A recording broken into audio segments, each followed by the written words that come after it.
अस्सलाम वालेकुम dear students, कैसे हैं आप सब। होप सो आप सब लोग ठीक होंगे, खैर आफियत से होंगे। आप लोग देख रहे हैं study time YouTube channel. Previous lecture में 40 पैसेजेस जो हैं हमने शेयर कर लिए हैं। जितने भी लेक्चर्स गुजरे हैं उनमें हमारे 40 पैसेजेस शेयर हो गए हैं। तो अब आज के इस लेक्चर में 41 पैसेज देखते हैं हम कि उसमें किस तरह से हमने उसे ट्रांसलेट करना है। तो चलते हैं पैसेज की तरफ, लेकिन उससे पहले आप लोगों ने मेरे चैनल को ज़रूर सब्सक्राइब करना है और बेल आइकन पर क्लिक करना है ताकि मेरी हर नई आने वाली वीडियो इजीली आप तक पहुँच सके। तो स्टार्ट करते हैं। साइंस ही की बदौलत दुनिया आज तरक्की करती जा रही है। ये दुनिया भर में एक अजीम इनकलाब रौनमा हो गया है और नित नए अजाइबात ज़हूर पजीर हो रहे हैं। साइंस ने इंसान में खुद एतमादी पैदा कर दी है, वो हर चीज़ पर गलबा हासिल कर रहा है। ये साइंस ही की बरकत है कि फ़ासले कम हो गए हैं, दूर के ममालिक में राब्ता बढ़ गया और इंसान इंसान के करीब तर हो गया है। बनी नूह इंसान के लिए साइंस की अजीम खिदमत है। Nowadays, world is making progress only because of science.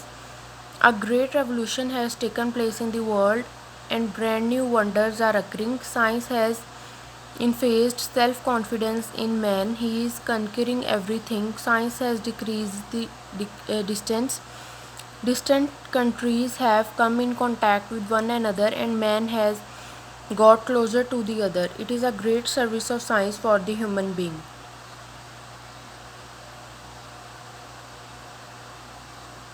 पैसा नंबर 42 देखते हैं। जब आप उम्र रसीदा हो रहे हों तो बाज़ औक़ात आप पर गुनूदगी तारी हो जाती है और वक्त किसी चरागाह में से गुज़रते हुए मवेशियों की तरह गुज़रने लगता है। यही हाल चिप्स का भी था। वो किसी बूढ़े समुद्री कप्तान की तरह वक्त को माजी की अलामात से मापता था। ब्रूकफील्ड स्कूल इसके लिए ग्रीनविच टाइम से भी ज़्यादा अहम था। बुढ़ापे में आग के पास बैठकर चाय पीना इसे अच्छा लगता था। वो अक्सर माजी की यादों में खोया रहता था।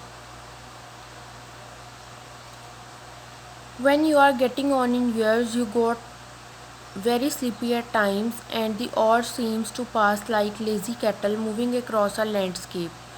It was like that for Chips. He, like some old sea captain, still measured time by the signals of past. For him, Brookfield was more important than Greenwich time. In his old age, he liked to sit by fire and drink tea. He often lost in memories of past. Passage number 43 की तरफ चलते हैं। किताबें भी अजीम नेमत हैं। जब रंजो आलम के बादल हमारी ज़िंदगी को तारीक कर देते हैं तो ये शीरीन अल्फाज और एक सच्चे दोस्त की तरह हमारी उम्मीदें बांधती हैं। ये कभी हमें तन्हा नहीं छोड़ती, लेकिन किताबों के इंतखाब में हमें बड़ी एहतियात से काम लेना चाहिए। बाज़ किताबें सांप से ज़्यादा जहरीली और बिच्छू से ज़्यादा ख़तरनाक होती हैं। हमें हमेशा अच्छी और फ़ायदेमंद किताबें पढ़नी चाहिए। Books are strange blessing. These sweet words encourage us like a true friend when sorrow and sufferings darken our life.